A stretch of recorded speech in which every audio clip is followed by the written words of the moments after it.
Hi, I'm Harper Mitchell. 3 weeks ago, my family forgot my 40th birthday. Not forgot, ignored. Then 2 days later, my sister Vanessa sent me a group text demanding I contribute $2,000 for our father's 70th birthday party. Per person. When I asked why I wasn't worth a phone call on my own milestone birthday, she replied, "Maybe if you showed up more instead of always working, we'd remember you exist." I had just returned from Santa Fe, where I spent my 40th alone in a hotel room eating takeout Thai food and watching the sunset from a balcony meant for two. Before we jump back in, tell us where you're tuning in from. And if this story touches you, make sure you're subscribed, because tomorrow, I've saved something extra special for you. They knew where I was. I had told them weeks in advance. But apparently, being the family ATM doesn't earn you a happy birthday text. What happens when the reliable one stops being reliable? What happens when you have receipts, bank statements, and 5 years of proof that you've been funding everyone's lifestyle while your own life gets reduced to a line item they forget to acknowledge? There's a particular kind of exhaustion that comes from being the dependable one. It's not the kind that sleep fixes or vacation days cure. It settles into your bones like sediment, layer after layer, year after year, until you're carrying a weight you can't name but can't ignore. That's where I was at 39, preparing to turn 40, working 50-hour weeks at a commercial real estate firm in Austin while somehow still being the person everyone called when they needed money, advice, or someone to coordinate the family events no one else wanted to organize. I had planned my 40th birthday trip 6 months in advance. Santa Fe had always been on my list, one of those places I'd seen in travel magazines and promised myself I'd visit someday. Someday became September 12th. My actual birthday, and I booked a boutique hotel near the plaza, planned visits to art galleries, made reservations at a restaurant that required booking 2 months ahead. I told my family about it in April, then again in June. Sent the dates to our family group chat in July with a little airplane emoji and wrote, "Big 4-0 trip, wish me luck out there." Vanessa had responded with a thumbs up. Mom wrote, "That's nice, honey." Dad didn't respond at all, but that was typical. My brother-in-law Troy sent a gif of someone drinking margaritas. It wasn't enthusiastic, but it was acknowledgement. I figured that was enough. I didn't expect a surprise party or grand gestures. I just expected something. A card. A phone call. A text message that said, "Happy birthday, we love you, enjoy your trip." The morning of September 12th arrived with golden light pouring through the hotel curtains. I woke up in a king-size bed that felt too big, reached for my phone on the nightstand, and opened my messages. Nothing. I checked the family group chat. The last message was from 3 days earlier, Vanessa asking if anyone wanted her old patio furniture. I scrolled through my individual text threads. Nothing from Mom. Nothing from Dad. Nothing from Vanessa. Even Troy, who usually sent random memes at odd hours, was silent. I sat there holding my phone, the screen glowing in the morning light, and felt something crack inside my chest. Not anger yet. Just a hollow, sinking realization. They forgot. Or worse, they didn't forget. They just didn't care enough to remember. I set the phone face down on the nightstand and stared at the ceiling. The exposed wooden beams looked hand-hewn, rustic, expensive. I had paid for this room myself. I had paid for the flight, the rental car, the dinner reservation tonight, all of it. And I was completely alone. I got dressed slowly, pulling on jeans and a linen shirt I'd bought specifically for this trip, and walked down to the hotel restaurant for breakfast. The server brought me coffee and a menu, smiled warmly and said, "Anything special we're celebrating today?" I opened my mouth to say it was my birthday, then closed it. What was the point? Instead, I just said, "Just trying the green chili eggs Benedict, heard it's amazing." She nodded and walked away, and I sat there in a room full of couples and families, the only person dining alone. By noon, I had walked through 3 art galleries and bought nothing. By 3, I was sitting on a bench in the plaza watching tourists take photos and children chase pigeons. My phone stayed silent. At 5, I checked again. Still nothing. That's when the anger started creeping in. Not hot and explosive, but cold and clarifying. I opened the family group chat and typed, "Hey everyone, just wanted to say thanks for all the birthday wishes today. Really felt the love." I added a sarcasm emoji, then deleted it. Then I deleted the whole message. If they didn't care enough to reach out, I wasn't going to guilt them into it. That night, I sat alone at the restaurant I'd been looking forward to for months. The server brought complimentary champagne when I mentioned it was my birthday, and I drank it slowly, watching other tables laugh and toast and celebrate whatever moments had brought them together. I took a photo of the sunset from the patio, the sky streaked with orange and pink, and almost posted it to social media. Then I realized I didn't want to. I didn't want to perform happiness I wasn't feeling. I didn't want likes and comments from acquaintances when my own family couldn't manage a text message. I spent the next 2 days wandering Santa Fe in a daze. I visited the Georgia O'Keeffe Museum and stood in front of her skull paintings, feeling a kinship with the stark beauty and isolation.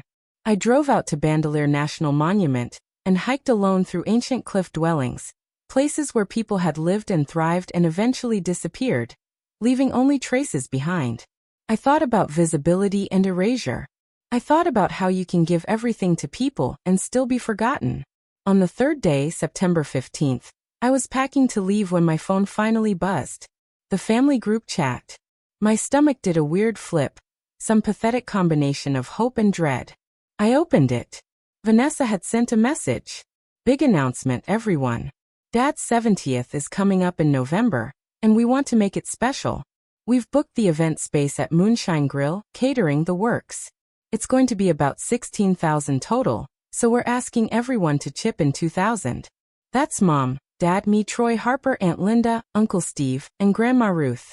Let's make this the party he deserves. I read it 3 times. Then I scrolled up to confirm what I already knew. No one had acknowledged my birthday. Not a single word.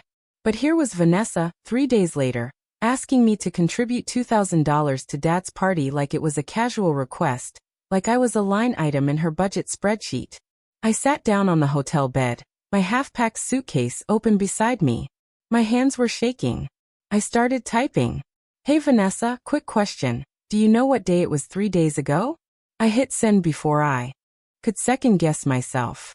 The dots appeared immediately, bouncing for what felt like forever. Then her response came through.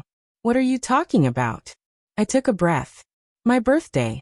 My 40th birthday. The trip I told everyone about 6 months ago. The day that apparently didn't matter enough for a single text message. The dots appeared again. Disappeared. Appeared. Then Harper, seriously? We've all been busy. Don't make this dramatic. Are you in for Dad's party or not? I stared at the message. The dismissiveness of it. The casual cruelty. I typed back, maybe if you showed up more instead of always working, we'd remember you exist. Wait, that's what you said to me, right? Funny how I show up with my wallet but not in ways that apparently count. My phone rang immediately. Vanessa.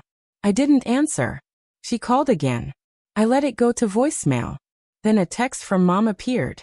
Harper, don't start drama. Your sister is trying to do something nice for your father. Can you please just answer if you're contributing? I felt my jaw clench. Preparing and narrating this story took us a lot of time, so if you are enjoying it, subscribe to our channel, it means a lot to us. Now back to the story. Nice for my father. Our father. The father whose 65th birthday party I had organized and largely paid for because Vanessa was going through a rough patch financially. The father I had taken to countless doctor's appointments when his back was acting up because Vanessa was too busy with Ruby's school activities. The father who apparently also hadn't noticed or cared that his oldest daughter just turned 40. I didn't respond to Mom. I didn't respond to anyone. I finished packing, checked out of the hotel, and drove to the airport in silence. The whole flight back to Austin, I stared out the window at clouds and sky and thought about patterns. How many times had I paid for things? How many family dinners had I covered when Vanessa conveniently forgot her wallet? How many emergencies had required my immediate financial intervention? I started counting in my head and lost track somewhere after $20,000. When I landed in Austin, I drove straight home to my condo overlooking Lady Bird Lake. I unlocked the door, set my suitcase down, and walked to my home office. I kept my financial records meticulously organized, a habit from my real estate work that had spilled into my personal life. I opened my filing cabinet and pulled out the folder labeled Family. Inside were 5 years of receipts, bank statements, Venmo transactions, canceled checks, all the evidence of my role as the family safety net. Vanessa's car payment when she lost her marketing job, $650 a month for 8 months. Ruby's summer camp fees, $1,200. Dad's new hearing aids when Medicare wouldn't cover the upgrade he wanted, $3,200. Mom's kitchen remodel contribution, $5,000 because Vanessa couldn't chip in her half. Thanksgiving dinners I had catered for 3 years running, roughly $800 each year. Christmas gifts I'd bought and wrapped for Ruby, because Vanessa was too stressed and broke. The list went on and on. I pulled out my calculator and started adding. The total made my stomach turn. $47,000. In 5 years, I had given my family $47,000, not including the countless hours of unpaid labor, the event planning, the emotional support, the middle-of-the-night phone calls when someone needed advice or help or just someone to listen. I sat back in my desk chair and looked at the numbers.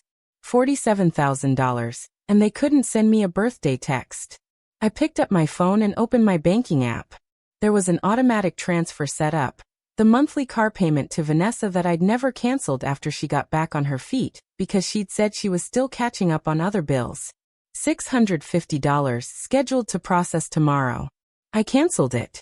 Then I opened my budgeting app and removed the line item I'd labeled family emergencies, the $200 a month I kept available for whatever crisis would inevitably arise. My phone started buzzing. Vanessa calling again. Then Mom. Then a group FaceTime request.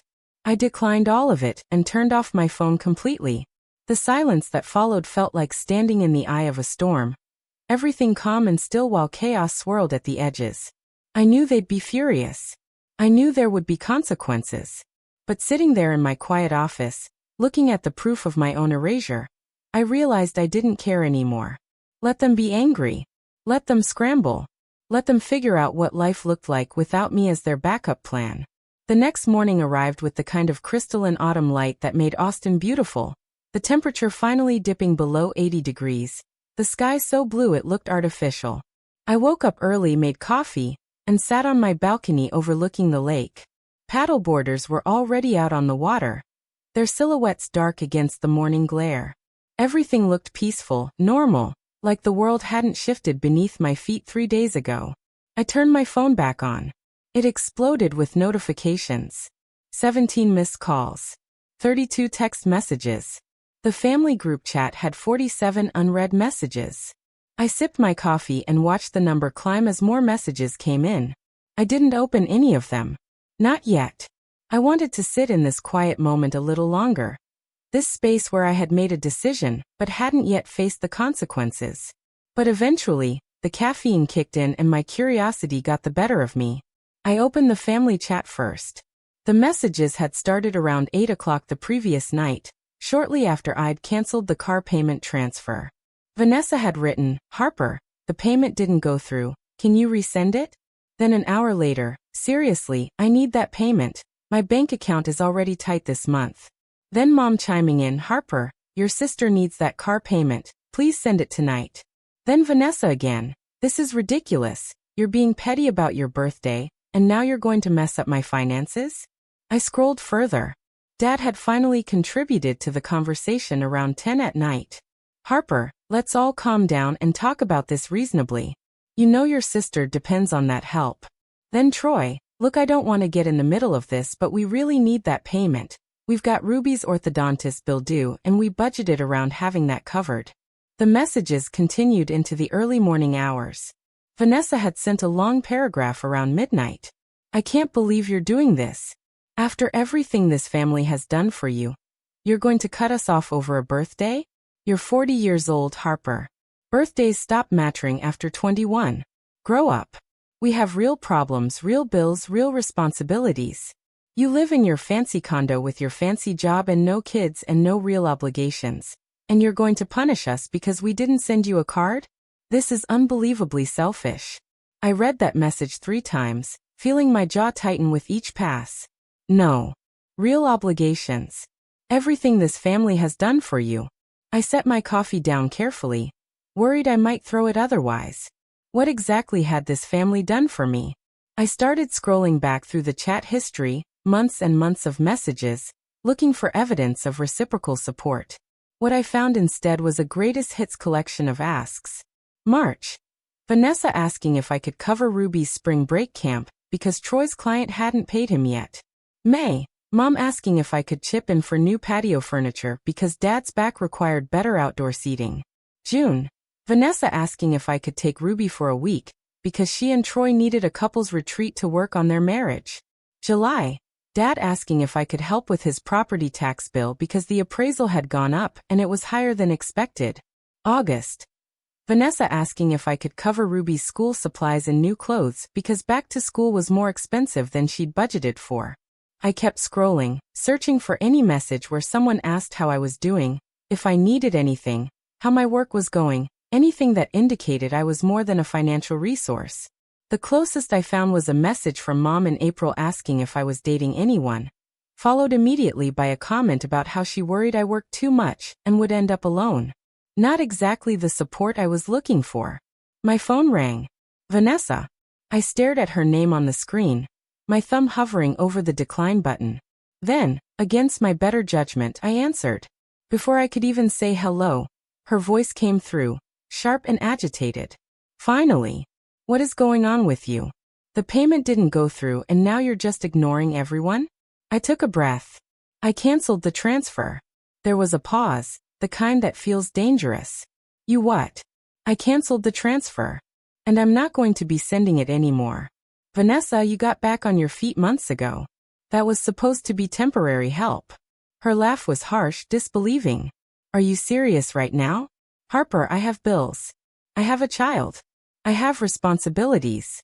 You can't just cut me off without warning. I felt something cold settle in my chest. Without warning?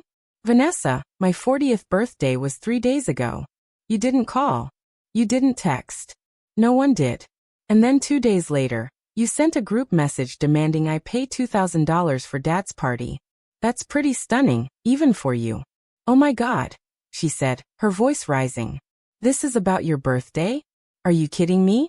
Yes, I said quietly. It's about my birthday. It's about 5 years of paying for everything while being treated like I'm invisible unless you need money. I could hear her breathing on the other end, fast and angry. This is unbelievable. You know what your problem is, Harper? You think money means you deserve special treatment. You think because you have a good job, everyone should bow down and worship you. That's not how family works. Actually, I said, my voice surprisingly steady, I think family works by people caring about each other. By acknowledging important milestones. By not treating someone like an ATM. She scoffed. You're being dramatic. We've all been busy. Life happens. I'm sorry we didn't send you a birthday text, okay? Is that what you want to hear? There. I apologized. Now can you please send the payment? The apology hung in the air, hollow and transactional. I closed my eyes. That's not an apology, Vanessa. That's you trying to make this go away, so you can get what you want. There's a difference. Then what do you want? She snapped. You want us to throw you a party? You want a medal for being the rich sister? What exactly will make you stop being petty and go back to helping your family? I started, then stopped. What did I want? An acknowledgement? An apology that meant something? A time machine to go back and stop giving until I'd burned through $47,000 and countless hours of my life? I want you to understand that I'm not an ATM. I'm a person. And I'm done. Done with what? Done helping your family? Done being a sister? What does that even mean? It means, I said slowly, that I'm not paying for Dad's party. I'm not sending you the car payment anymore. I'm not covering emergencies that always seem to happen right before you need them to. I'm done being the person everyone uses and no one sees. Vanessa's voice turned icy. Fine. Don't help. See how that works out for you. See how it feels to be cut off from your family. Because you decided money was more important than relationships. She hung up before I could respond. I sat there holding my phone, my hand trembling slightly. The paddleboarders on the lake had multiplied, a small flotilla of them drifting in the morning sun, oblivious to the fact that my entire family structure was crumbling 200 feet above them. My phone buzzed again. Mom calling. I answered, already exhausted. Harper, honey, what's going on? Vanessa just called me very upset.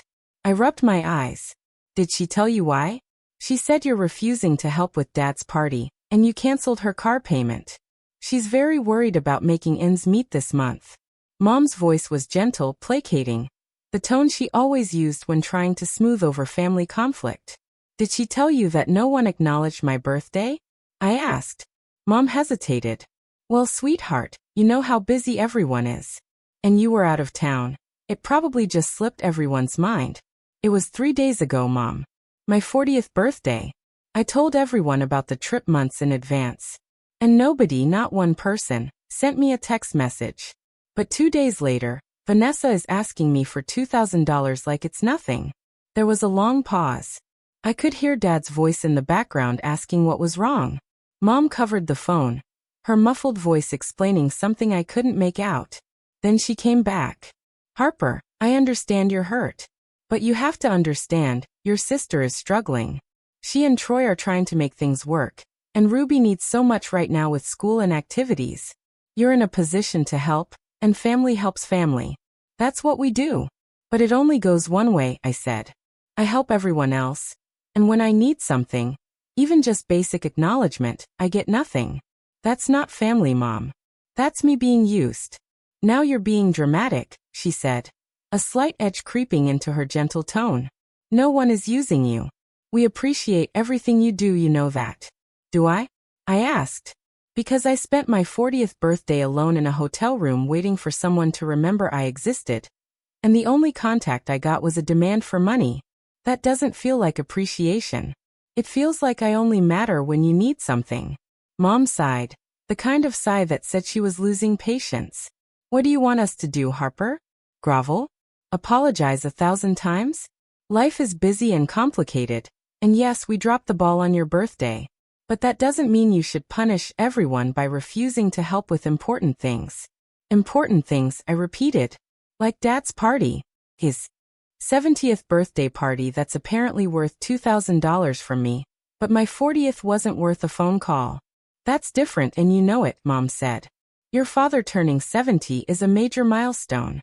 We want to celebrate him properly. And my 40th wasn't? I asked. The silence on the other end was answer enough. Look, Mom finally said, I think you need to take some time and think about what's really important here. Is it worth destroying family relationships over hurt feelings? Your sister needs that car payment, and we're trying to plan something special for your father. Don't let pride get in the way of doing the right thing. The right thing, I said quietly. The right thing for who? I have to go, Mom said. Please think about what I said. Dad loves you, we all love you, and we don't want money to come between us. She hung up. I sat there staring at my phone, at my reflection in the black screen. They had already decided I was the problem. I was being dramatic, petty, prideful, letting money come between us. Never mind that they were the ones who only contacted me when they needed money. Never mind that my milestone birthday meant nothing while Dad's required thousands of dollars and elaborate planning. Never mind that I had given and given and given until there was nothing left but resentment and exhaustion. I walked inside and poured another cup of coffee. My hands were shaking, adrenaline and hurt and anger all mixing together in a toxic cocktail. I needed to talk to someone outside the family, someone who would give me an objective perspective. I pulled up my contacts and called Imani Washington, my friend from college who had somehow remained a steady presence in my life despite my family's constant chaos absorbing most of my energy. She answered on the second ring. Harper. How was Santa Fe? Did you have an amazing birthday? I felt my throat tighten. That simple question, the one my family couldn't manage, nearly broke me. Not exactly, I said. Can we meet for coffee? An hour later, I was sitting across from Imani at Benyu Coffee on Burnett Road, the place we'd been meeting for years whenever either of us needed to process life. She listened without interrupting as I laid out everything, the forgotten birthday, the demand for party money, the years of financial support, the canceled car payment, the phone calls that morning. When I finished, she sat back in her chair and let out a low whistle. $47,000? I nodded. Over 5 years. Not counting the time, the emotional labor, all of it. And they forgot your 40th birthday? Didn't even text? Not a word, I said. But they want $2,000 for Dad's party. Imani shook her head slowly. Harper, I love you, so I'm going to say this with all the love in my heart. Your family is financially abusing you. I blinked. That's not abuse, they're just their family. It's complicated. It's abuse, she said firmly. Maybe not intentional, maybe they've rationalized it in their heads, but what you're describing is a pattern of exploitation. They've trained you to be their emergency fund, and they've conditioned you to feel guilty for having boundaries. The fact that they can't even acknowledge your birthday but feel entitled to thousands of dollars? That's not complicated, Harper. That's abuse. I stared at my coffee, watching the foam dissolve into the dark liquid beneath. I had never thought of it that way, had never used that word. But hearing it spoken out loud, something clicked into place. What do I do? I asked quietly. You already did it, Imani said. You set a boundary. You said no. Now you hold it. But they're going to keep pushing, I said. Mom already called me dramatic, and told me I was letting pride get in the way. Vanessa threatened to cut me off from the family. Let them, Imani said. Harper, listen to me. You've been so afraid of losing your family that you've let them turn you into a resource instead of a person. You need to ask yourself, what are you actually losing if they cut you off? People who only contact you when they need money? People who forgot your 40th birthday? That's not family worth keeping. But Ruby, I said. She's just a kid. She loves me. I know, Imani said gently. And that's the hardest part. But you staying in this dynamic doesn't help Ruby. It teaches her that love means letting people use you. Is that what you want her to learn? I hadn't thought about it that way. I had always justified my generosity by thinking I was helping Ruby, making her life easier, being the stable aunt she could count on. But Imani was right. What was I teaching her? That women should bankrupt themselves emotionally and financially to keep peace? That boundaries were selfish?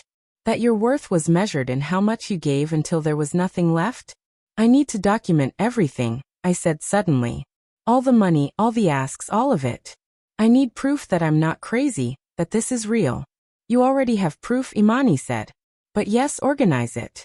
Not to convince them, they're never going to see it, but to remind yourself when they try to make you feel guilty. Because they will try. They're already trying. We sat in silence for a moment, the coffee shop bustling around us with the Saturday morning crowd. I watched a family at the next table, parents and two teenage kids, laughing about something on someone's phone. They looked easy together, comfortable. I couldn't remember the last time my family had felt that way. Probably never. There had always been tension, always someone needing something, always the underlying current of who had more and who deserved help, and who was being selfish. I had spent my whole adult life trying to be the generous one, the selfless one, the one who made everything easier for everyone else. And it had cost me everything. When I got home that afternoon, I went straight to my office and pulled out every piece of documentation I had. Bank statements going back 5 years. Venmo transaction histories. Text message screenshots where Vanessa had asked for help. Emails about various family expenses I had covered. I created a spreadsheet, meticulously logging every transaction, every request, every instance of financial support. The list grew longer than I expected. There were the big-ticket items, the car payments, the hearing aids, the kitchen remodel. But there were also countless smaller things I had forgotten about. Concert tickets I'd bought for Ruby.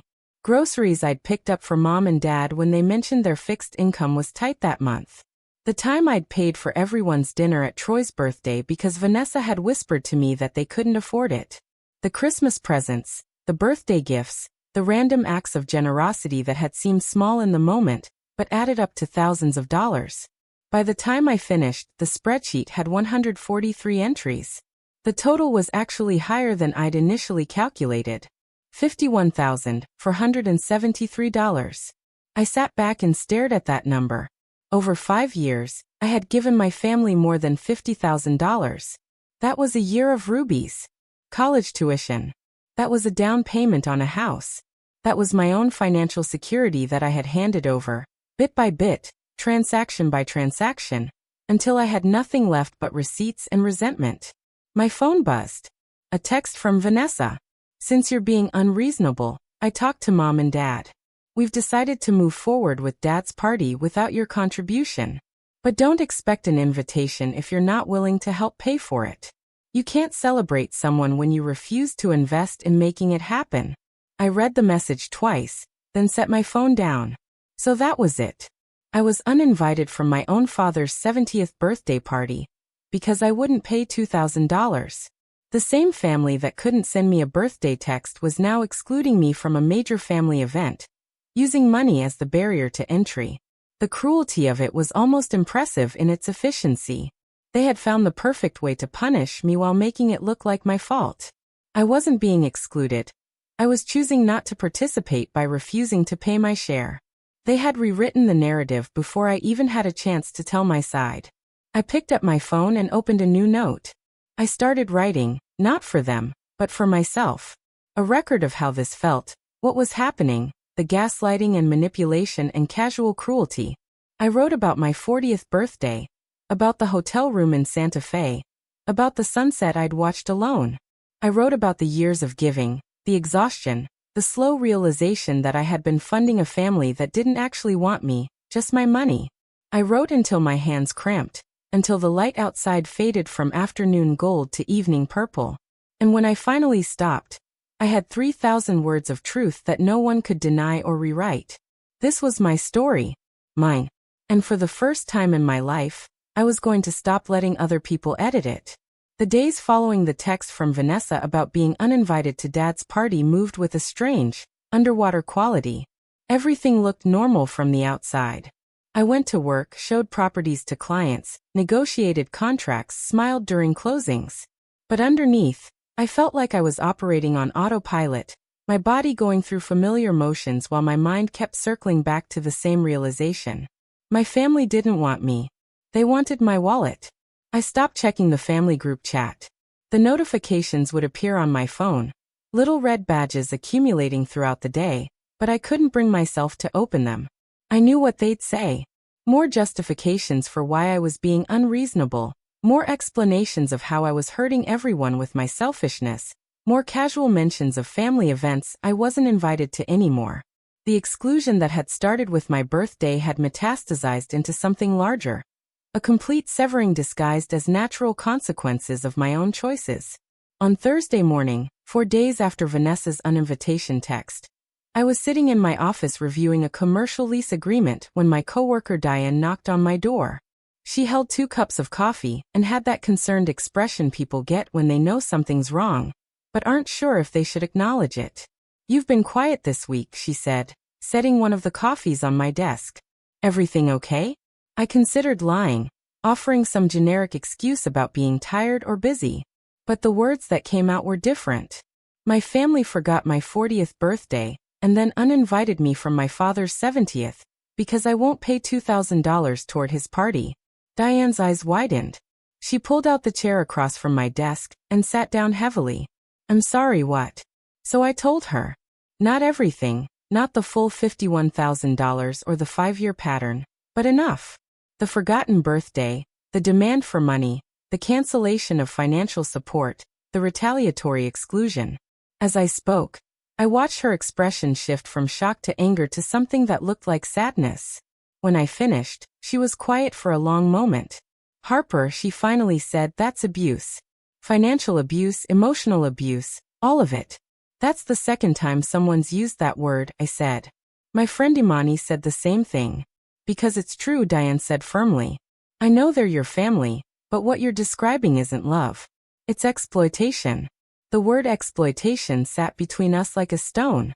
I had been trying to avoid that word, had been cushioning everything in softer language. They were struggling, they needed help. Family supports each other. But exploitation was the accurate term, wasn't it? They had identified me as a resource and had systematically extracted value from me while giving nothing back. And when the resource stopped flowing, they had discarded me. "Have you talked to anyone professional about this?" Diane asked. "Like a therapist?" I shook my head. "I've been meaning to, but work has been crazy and I trailed off." The truth was I'd been avoiding it, afraid that a therapist would confirm what I already suspected. That I had let this happen, that I had been complicit in my own exploitation by never setting boundaries, Never saying no, never demanding reciprocity. You should talk to someone, Diane said gently. And not just about your family. About why you let it get this far. I felt defensive heat rise in my chest. I didn't let anything happen. They're my family. I was trying to help. I know, she said. But there's helping and there's being used. And it sounds like you crossed that line a long time ago. The question is why? Why did you keep giving when they kept taking? Why was their approval worth $50,000? I didn't have an answer.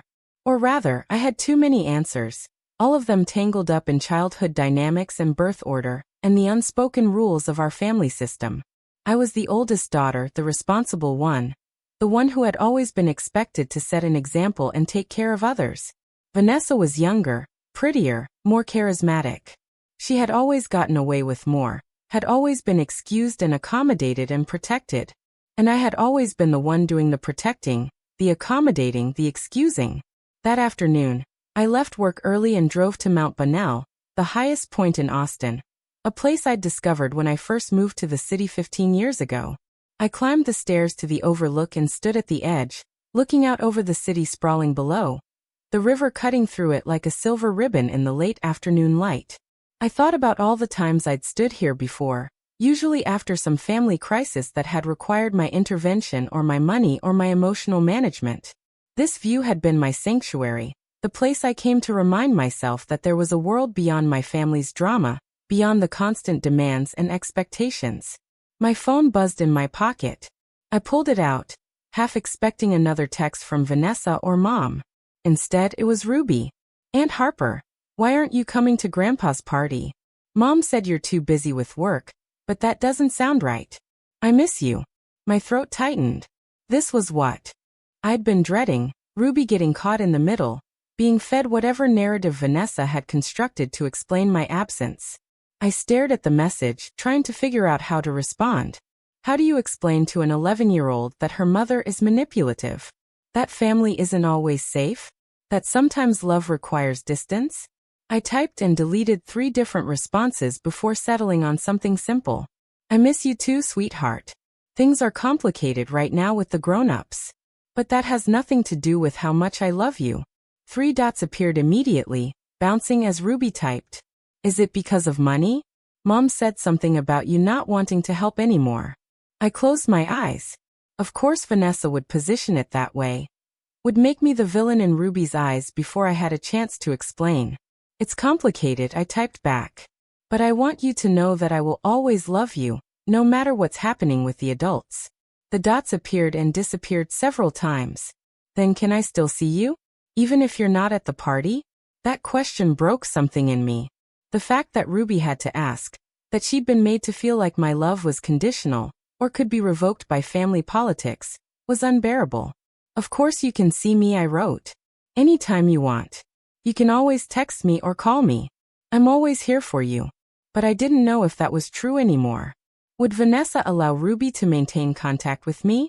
Or would she use Ruby as leverage, another tool to manipulate me back into compliance? The thought made me feel sick. Okay, Ruby responded. Love you. Love you too, I sent back, then slipped my phone into my pocket and stood at the overlook until the sun started sinking toward the horizon, painting the sky in shades of orange and pink that hurt to look at. When I got home that evening, I opened my laptop and did something I'd been avoiding. I Googled financial abuse in families. The search results were overwhelming. Articles, forum posts, therapy resources, all describing patterns that felt painfully familiar. One article listed warning signs. Family members who only contact you when they need money. Guilt trips when you set boundaries. Expectations that you'll fund their lifestyle. Anger when you say no. Conditional love based on financial support. I had checked every single box.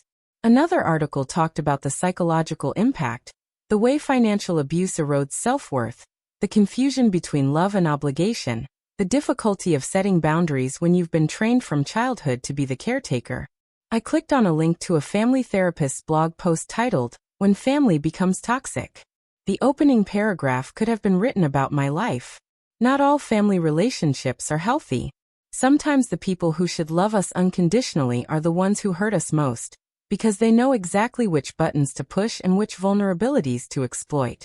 Recognizing that family can be toxic is one of the hardest realizations a person can face, because it means grieving not just the relationship as it is, but the relationship you hoped it could be.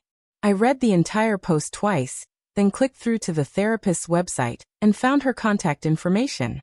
Dr. Rebecca Thornton, specializing in family systems and trauma. Her next available appointment was in 2 weeks. I booked it. That night I couldn't sleep.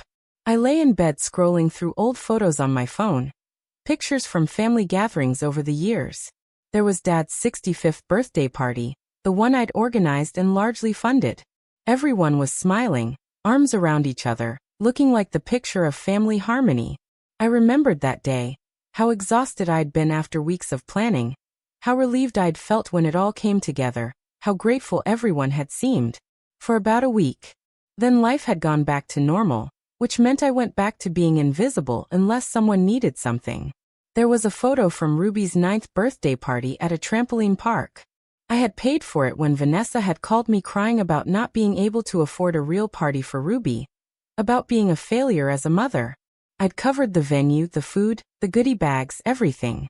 In the photo, Ruby was hugging Vanessa, both of them laughing. I wasn't in the picture.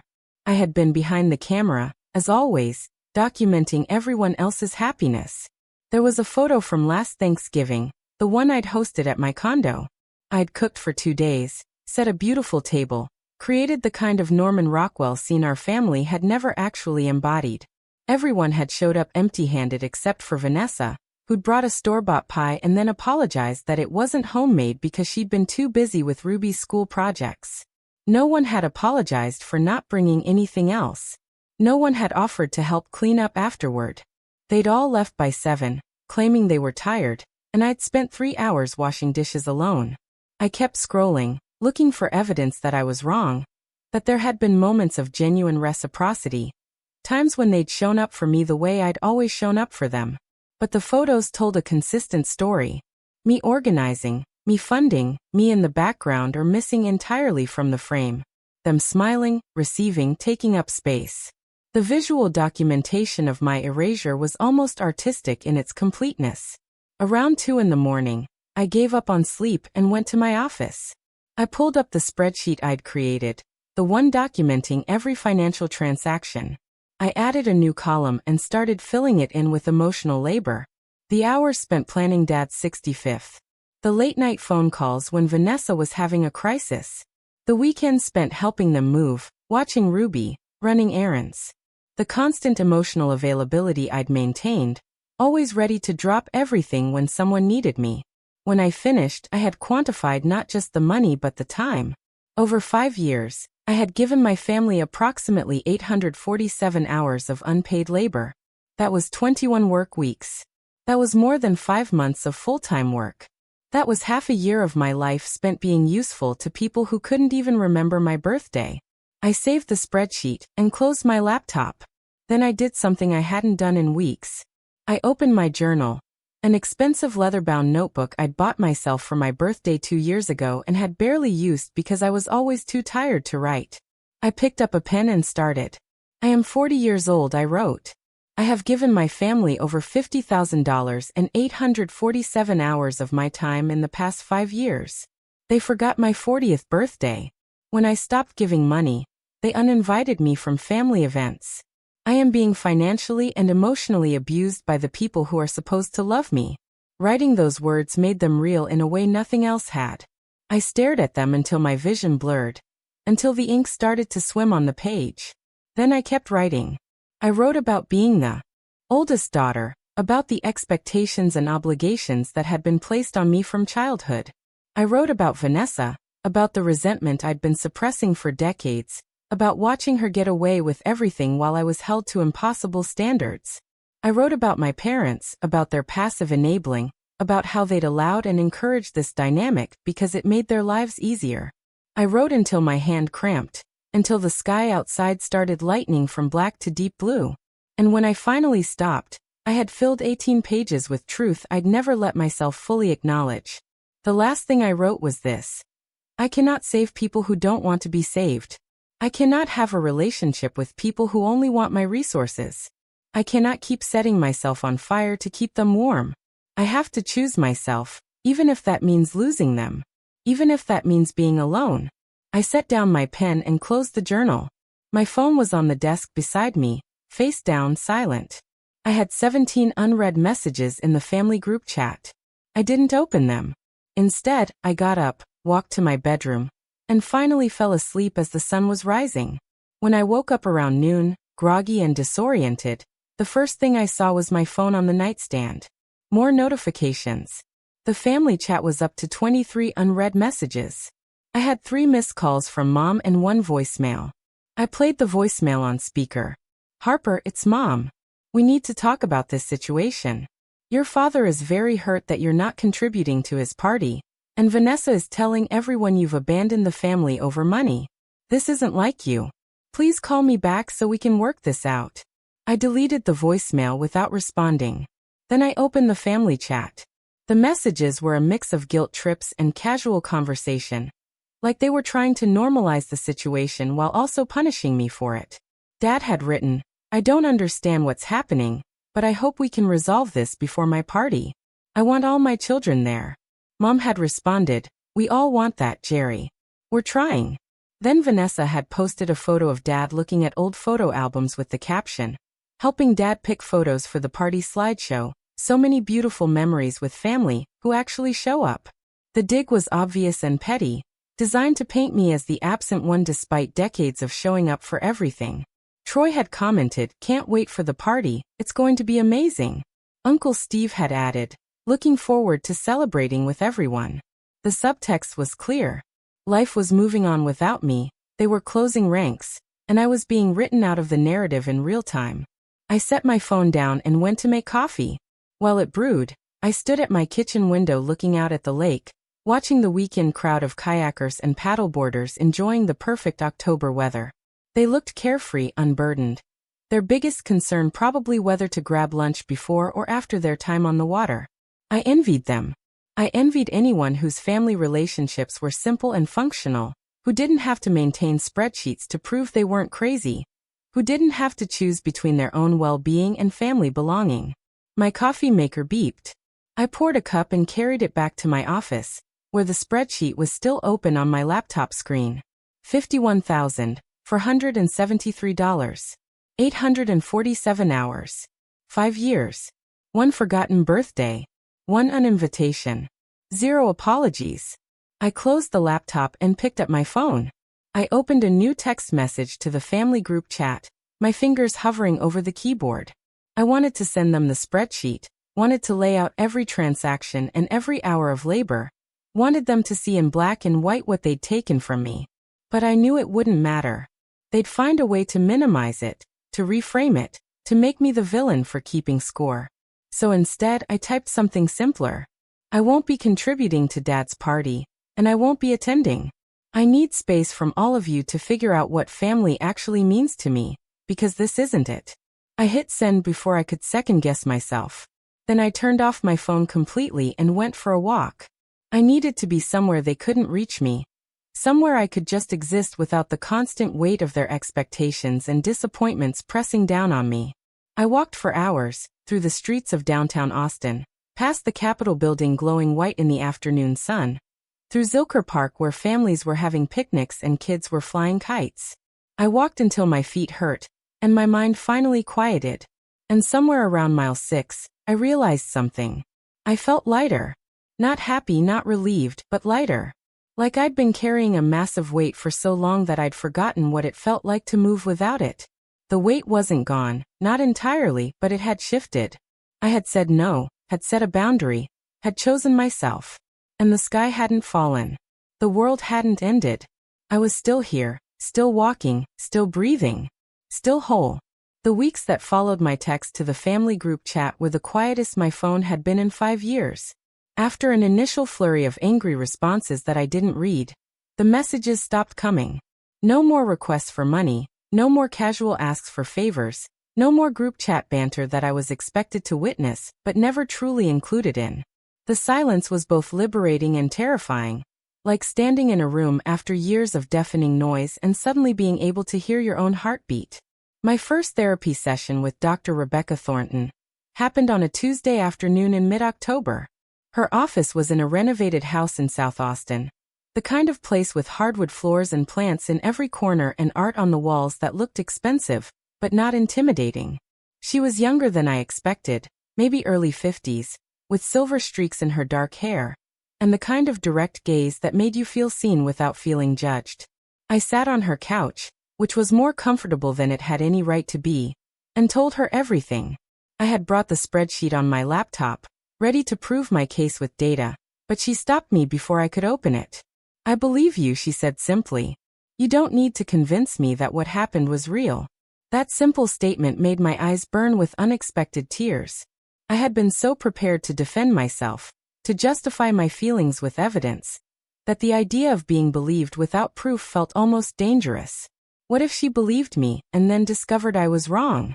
What if the numbers were accurate, but my interpretation was skewed? What if my family was right and I was just being dramatic? Dr. Thornton seemed to read my thoughts. "You're catastrophizing," she said gently. "That's common in people who've experienced long-term emotional abuse. You've been trained to doubt your own perceptions, to accept other people's version of reality over your own. We're going to work on trusting yourself again." Over the next hour, she asked me questions that no one had ever asked before. When did you first become the family caretaker? What did you get in return for all that giving? What would happen if you had said no earlier? What are you afraid will happen now that you've set boundaries? I answered as honestly as I could, though some answers required excavating memories I'd buried deep. "I became the caretaker when I was about 8, I told her. Vanessa was 5, and she was always getting into trouble, always needing something. Mom worked 2 jobs back then, and Dad was around but not present, you know? So I learned to make dinner, help with homework, keep Vanessa out of trouble. And everyone praised me for being so mature, so responsible. I thought that's what love was, being useful." Dr. Thornton nodded, writing something in her notebook. "And when you weren't useful, what happened then?" I had to think about that. I couldn't remember a time when I hadn't been useful, when I'd allowed myself to just exist without serving a function. Even as an adult, my identity had been built around what I could provide, how I could help, what problems I could solve. The few times I'd been unavailable, sick with the flu or traveling for work, I'd felt guilty, anxious, convinced that everything would fall apart without me. "That's called enmeshment," Dr. Thornton explained. "Your sense of self became tangled up with your family's needs. You stopped being Harper the person and became Harper the function. And now that you're trying to separate, they're panicking because the system doesn't work without you playing your assigned role." "But I'm their daughter, their sister," I said. "Shouldn't family take care of each other?" "Yes," she said. "Each other. Not just one person taking care of everyone else while receiving nothing in return. That's not family, Harper. That's servitude." The word hung in the air between us, sharp and uncomfortable. Servitude. It sounded so dramatic, so extreme. But wasn't that what it had been? Years of serving their needs while mine went unacknowledged, unmet, invisible? As I drove home from that first session, I felt simultaneously lighter and heavier. Lighter because someone had validated my experience, had given me language for what I'd endured. Heavier because I was beginning to understand the depth of the dysfunction. The years I'd lost to a dynamic I'd never consciously agreed to but had been trained into since childhood. I stopped at a red light and watched a mother and daughter crossing the street together. The daughter maybe 16 or 17. Both of them laughing about something on the girl's phone. They looked easy together, uncomplicated. I felt a pang of grief for the mother-daughter relationship I'd never had, would never have. That evening, I was heating up leftover Thai food when my doorbell rang. I wasn't expecting anyone, and for a paranoid moment I wondered if it was Vanessa, ready to confront me in person. But when I checked the peephole, I saw Ruby standing in the hallway, her backpack slung over one shoulder, looking small and uncertain. I opened the door immediately. "Ruby, sweetheart, what are you doing here? How did you get here?" She looked up at me with eyes that were trying very hard not to cry. "I took the bus. Mom doesn't know I'm here. She thinks I'm at soccer practice. Can I come in?" I pulled her inside and closed the door, my mind racing. Vanessa would lose her mind when she discovered Ruby had taken the bus across town alone. But looking at Ruby's face, the desperate need for connection there, I couldn't bring myself to call Vanessa immediately. "Let me text your mom and let her know you're safe," I said, pulling out my phone. "Then we can talk." Ruby nodded, dropping her backpack by the door. I sent a quick text to Vanessa. "Ruby is here with me. She's safe. We need to talk." Then I turned off my phone before the inevitable angry response could come through. I made Ruby a plate of pad thai and sat across from her at my kitchen table. She ate slowly, not making eye contact. Finally, she said, "Why aren't you coming to Grandpa's party? And don't say it's complicated. Everyone always says things are complicated when they don't want to tell the truth." I took a breath, trying to figure out how to explain adult dysfunction to an 11-year-old. "Your mom and I are having some problems right now," I said carefully. "Sometimes grown-ups disagree about things, and we need space to figure stuff out." "Is it because you won't give her money anymore?" Ruby asked, looking up at me. "That's what I heard her tell Dad. She said you're being selfish and cutting everyone off." My chest tightened.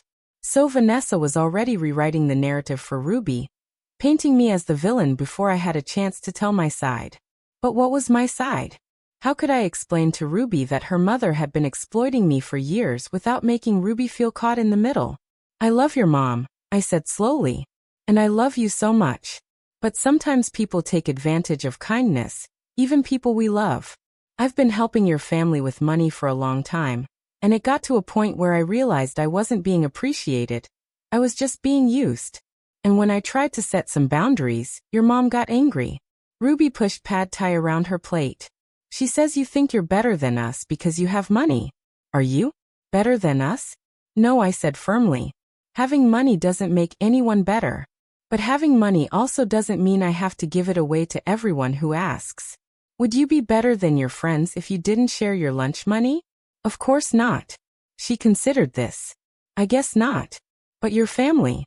Isn't family supposed to help each other?" "Yes," I said. "Help each other. Not have one person do all the helping while everyone else does all the taking." "Ruby, can I ask you something? When's the last time anyone in the family did something to help me?" She thought about it, her forehead creasing. "I don't know. You don't really need help with stuff. Everyone needs help sometimes," I said gently. "But nobody ever asks what I need, because they're so used to me being the one who helps everyone else. That's not fair, is it?" She shook her head slowly. "I guess not." I reached across the table and took her hand.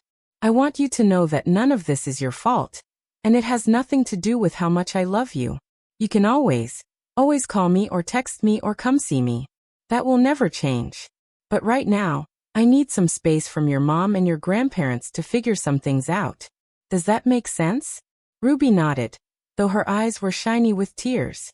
"Are you going to come back? To family stuff?" "I don't know," I said honestly. "Maybe. Maybe not. It depends on whether things change. But even if I'm not at big family events for a while, you'll still see me. I promise." We sat in silence for a moment. Then Ruby said quietly, "I miss you. Mom's been really stressed. Since you stopped helping with money. She yells more. Dad's working extra and he's never home. Everything feels hard." My heart broke. This was exactly what I'd been afraid of. That my boundaries would hurt Ruby even though none of this was her fault. But Dr. Thornton's words echoed in my head. You staying in this dynamic doesn't help Ruby. It teaches her that love means letting people use you. I came around the table and hugged her. "I'm sorry things are hard right now," I said into her hair. "But your mom is going to figure it out. She's a grown-up, and grown-ups have to learn to solve their own problems. That's not your job to worry about, and it's not mine to fix anymore." We stayed like that for a long moment before I finally pulled back. "I need to take you home now," I said. "Your mom's probably worried sick." Ruby made a face. "She's going to be so mad." "Probably," I agreed. "But you're not in trouble with me. Come on." The drive to Cedar Park was tense and quiet, Ruby staring out the window while I tried to prepare myself for the confrontation I knew was coming. When I pulled up to Vanessa's house, the porch light was on and I could see figures moving behind the curtains. Before we'd even reached the front door, it flew open. Vanessa stood there, her face flushed with anger, and something that might have been fear. Ruby disappeared inside without a word, and Vanessa stepped onto the porch, pulling the door closed behind her. "What the hell do you think you're doing?" she hissed.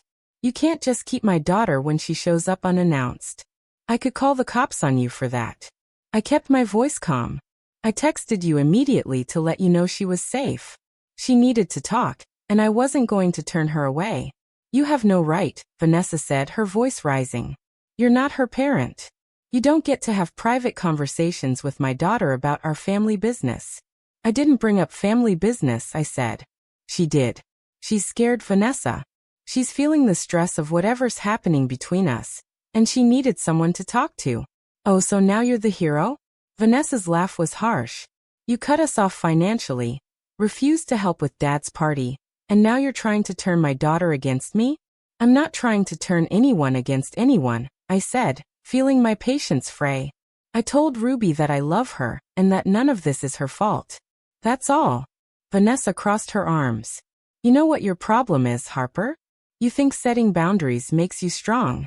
But really, you're just being cruel. You're punishing all of us because you're bitter about your stupid birthday. Grow up."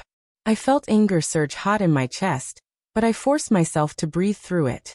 "I'm not bitter about my birthday," I said quietly. "I'm hurt that no one in this family values me unless I'm giving them money. That's not bitterness, Vanessa. That's clarity." She stared at me for a long moment, her jaw working like she was chewing on words she didn't want to spit out. Finally, she said, "If you're not going to be part of this family, then stay away from my daughter." "I mean it, Harper. You want boundaries? Fine. You're not welcome here anymore." The finality of it hit me like a physical blow, but I refused to let her see how much it hurt. "Okay," I said, "if that's what you want. But when Ruby reaches out to me, I'm not going to ignore her. She's old enough to decide if she wants a relationship with me. We'll see what my lawyer says about that." Vanessa shot back, then turned and went inside, slamming the door behind her. I stood on the porch for a moment, shaking, before walking back to my car. As I pulled away from the curb, I saw Ruby's face in her bedroom window, watching me leave. I lifted my hand in a small wave. She waved back, and that tiny gesture felt like the only victory in a night full of losses. The drive home was a blur, my mind replaying the confrontation, picking apart every word I'd said, and wondering if I could have handled it better. But by the time I pulled into my parking garage, I realized something. I had stayed calm. I hadn't yelled or cried or apologized for setting boundaries.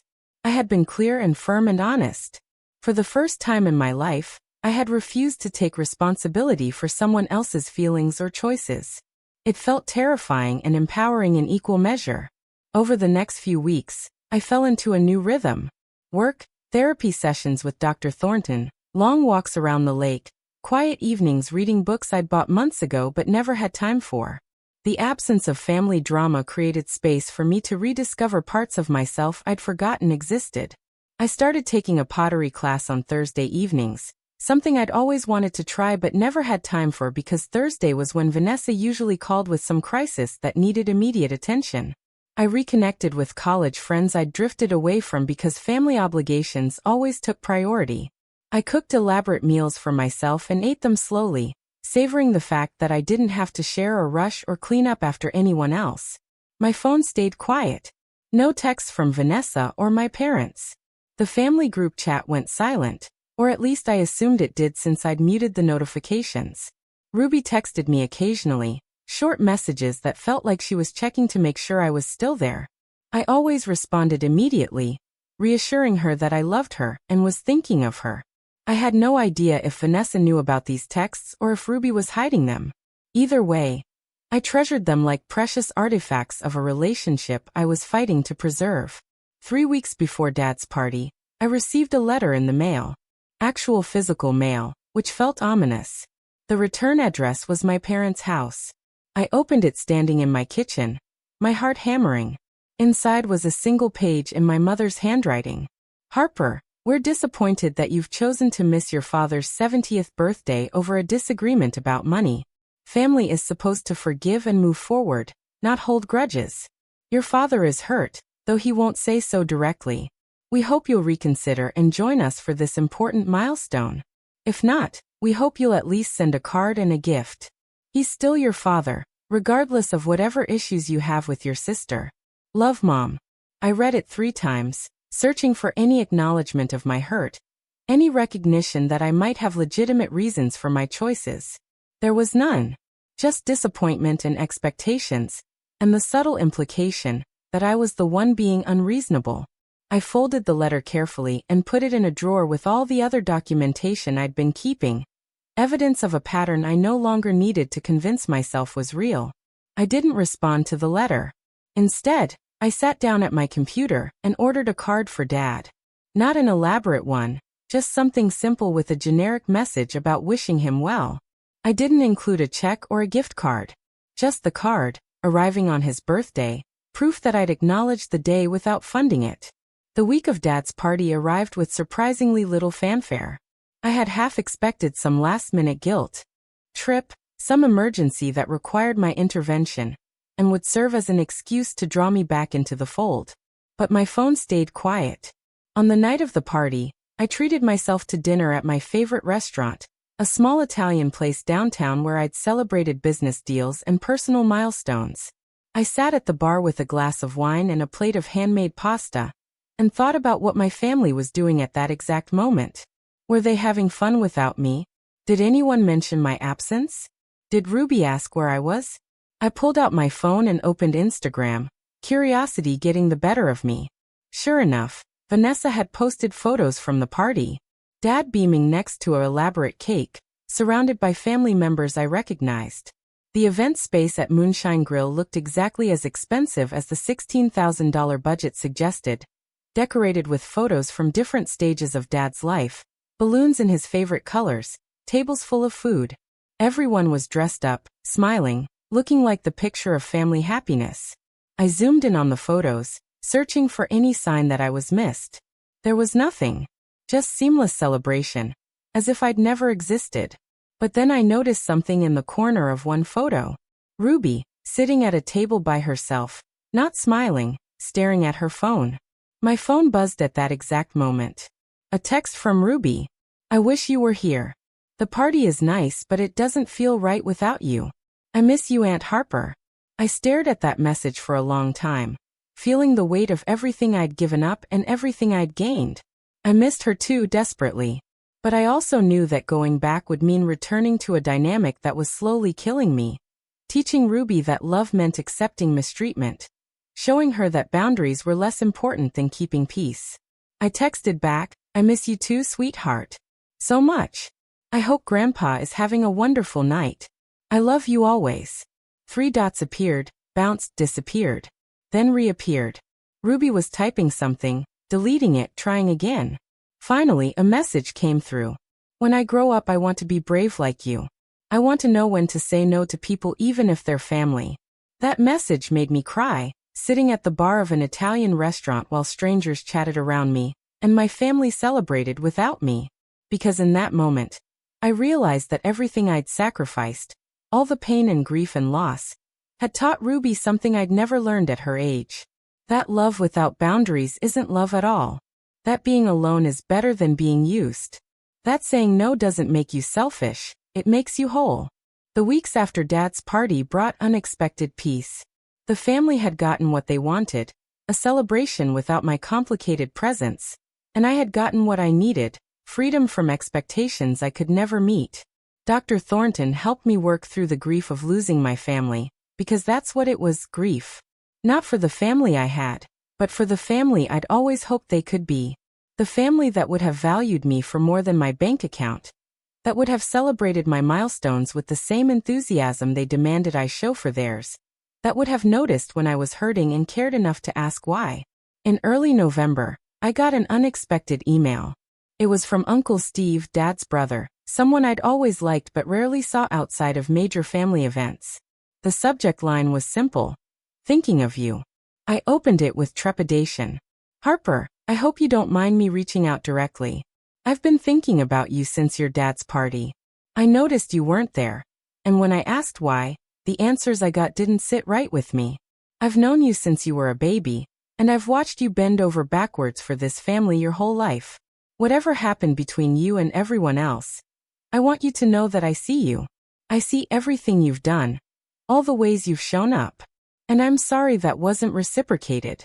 If you ever want to grab coffee and talk, or if you just need someone in the family to acknowledge that you're not crazy, I'm here. No judgment, no agenda. Just an uncle who loves his niece. Take care of yourself. You deserve that. Uncle Steve. I read that email 5 times, each time feeling something loosen in my chest. Someone saw me. Someone acknowledged the pattern I'd been pointing at for months. It didn't fix anything, didn't change the fundamental dysfunction of my family, but it mattered. It mattered that I wasn't completely alone in my perception of reality, that at least one person in my family recognized what had happened. I wrote back immediately, thanking him and saying yes, I would love to get coffee. We met the following week at a cafe near his office, and for 2 hours we talked. Really talked, not the surface-level small talk that usually characterized family interactions. He told me he'd watched my family take advantage of my generosity for years, and had wanted to say something but hadn't known how. He apologized for his silence, for being a bystander to my exploitation. And he told me he was proud of me for finally setting boundaries, even though it had cost me. That conversation gave me something I hadn't realized I was desperate for. Validation from within the family system itself. It wasn't enough to make me want to reconcile with my parents or Vanessa, but it was enough to make me feel less crazy, less alone. As Thanksgiving approached, I made plans to spend it with Imani and her family, people who had shown me more love and acceptance in a few months than my own family had in years. On Thanksgiving morning, I woke up in my condo to golden light streaming through the windows, and felt something I hadn't felt on a holiday in years. Peace. Not happiness exactly, not yet, but peace. The quiet certainty that I had made the right choice, that I was building a life worth living, that I was finally choosing myself. My phone buzzed with a text from Ruby. Happy Thanksgiving, Aunt Harper. I'm thankful for you even though you're not here. I smiled and texted back. I'm thankful for you too, sweetheart. Every single day. Then I got dressed, picked up the pie I'd made the night before, and drove to Imani's house, where people who actually valued me were waiting. Where I wasn't the family ATM, or the invisible organizer, or the convenient scapegoat. Where I was just Harper, flawed and healing and enough exactly as I was. The road ahead would be long and complicated, full of grief and growth and the hard work of rebuilding a sense of self that had been eroded over decades. But for the first time in my life, I was walking that road for myself, not for anyone else's approval or comfort or financial gain. And that made all the difference. December arrived in Austin with unseasonably cold weather, the kind that made natives pull out winter coats they rarely needed, and complain about temperatures that would make northerners laugh. I found myself enjoying the chill the way it required me to bundle up and move deliberately through the world instead of the usual Texas hurry from one air-conditioned space to another. There was something clarifying about the cold, the way it demanded presence and attention. I was wrapping Christmas presents in my living room when my phone rang with a number I didn't recognize. I almost didn't answer, assuming it was a spam call, but something made me pick up on the 4th ring. Hello. There was a pause, then a familiar voice that I hadn't heard in months. Harper, it's Dad. My heart stopped. I set down the roll of wrapping paper and walked to the window, needing something to look at besides my own reflection. Hi, Dad. How are you? Another pause, longer this time. I wanted to call and thank you for the birthday card. It was nice to hear from you, even if you couldn't make it to the party. His voice sounded older than I remembered, thinner somehow. The party was really something. Your mother and Vanessa did a beautiful job. I noticed he didn't mention who paid for it or acknowledge my absence beyond couldn't make it, as if I'd simply been busy rather than deliberately excluded. I'm glad it was nice, I said carefully. You deserved a good celebration. Thank you, sweetheart. He cleared his throat. Look, I know things have been difficult lately. Between you and your sister, between you and your mother. I don't really understand what happened, but I hate seeing the family fractured like this. I waited, sensing there was more. Do you think, he continued, his voice uncertain, do you think maybe you could reach out to your sister? Try to patch things up? It's almost Christmas, and it doesn't feel right having you not be part of things. Your mother is planning Christmas Eve dinner, and she's worried about the seating arrangements, About how to explain to people why you're not there. My jaw clenched. So this wasn't about missing me or valuing my presence. It was about the inconvenience of my absence, the awkwardness of explaining the gap I'd left. Dad, I said slowly, I love you. But I can't just patch things up with Vanessa. She's been taking advantage of me financially and emotionally for years, and when I tried to set boundaries, she cut me out of the family. This isn't something that gets fixed with a phone call. Now Harper, he said, his tone shifting to the placating voice he'd always used when trying to avoid conflict. I'm sure it's not as bad as all that. Families have disagreements about money all the time. But blood is blood. And we need to find a way to move forward. It is that bad, I said, my voice firmer than I expected.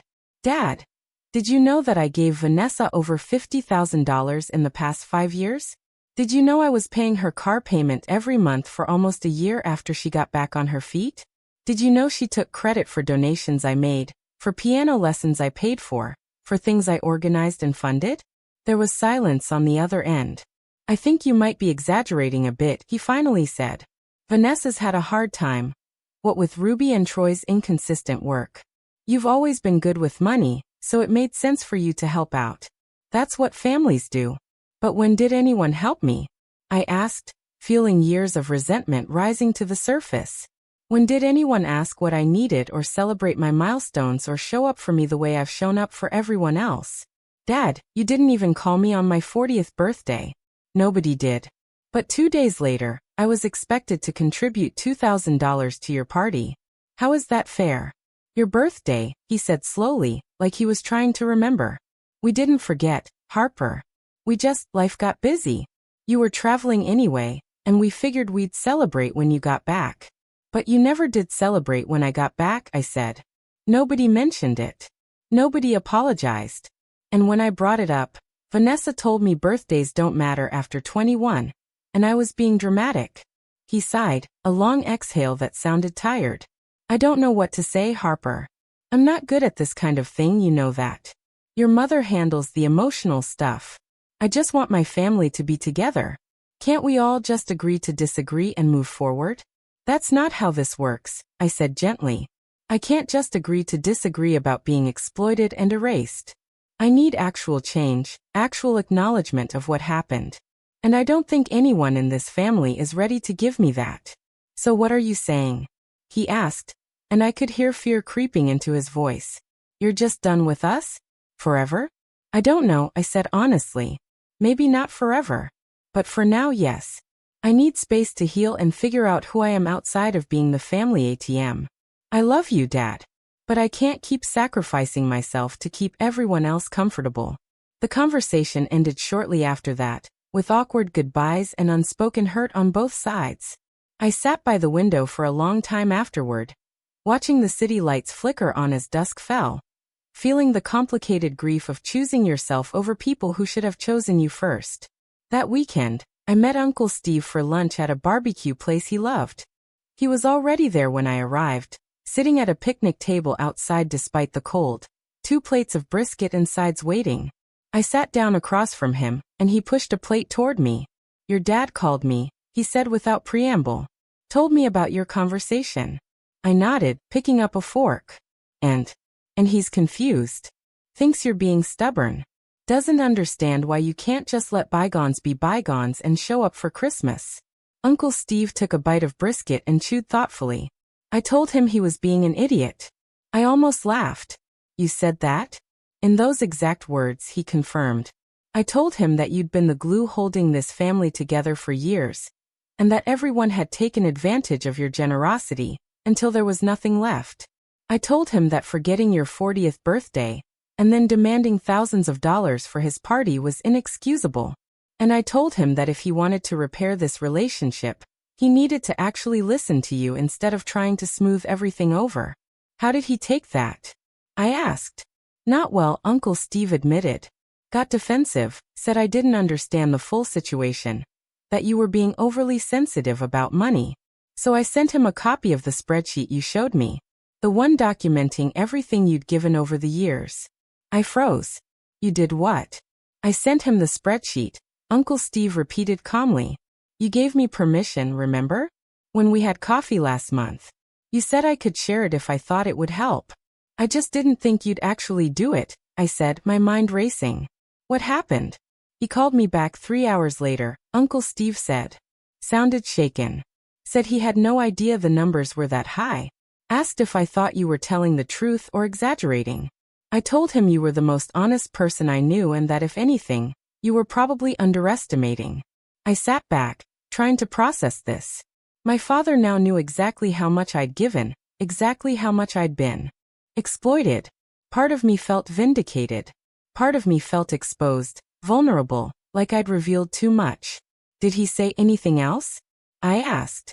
He asked what he should do, Uncle Steve said. I told him that was between you and him, but that if he wanted any chance of repairing the relationship, he needed to start with a genuine apology. Not sorry you're upset, but I'm sorry for what I did and here's how I'm going to make it right. I haven't heard from him since, so I'm guessing he's still processing. Thank you, I said quietly, for standing up for me, for believing me. He reached across the table and squeezed my hand. Your family, Harper. Real family doesn't just take. Real family shows up. I should have shown up for you years ago instead of watching from the sidelines. Better late than never. We finished lunch talking about other things, his work, my real estate deals, the pottery class I'd been taking. It felt good to have a family connection that wasn't transactional, that didn't require me to be anything other than myself. As we were leaving, he said, fair warning, your mother is planning to call you. She's upset about the spreadsheet too, but for different reasons. She thinks you're trying to make everyone look bad. Just wanted to prepare you. I nodded, already exhausted at the thought. Thanks for the heads up. The call from Mom came 2 days later, right as I predicted. I was at work, reviewing a contract for a new commercial property, when my phone lit up with her name. I considered letting it go to voicemail but decided to face it head on. Hi Mom. Harper, we need to talk, she said, her voice tight with controlled anger. I heard you've been sharing financial records with Steve, making your father and me look like terrible parents. I sent Steve a spreadsheet documenting money I'd given to the family, I corrected. I wasn't trying to make anyone look bad. I was trying to show him why I needed boundaries. Well, it worked, she said sharply.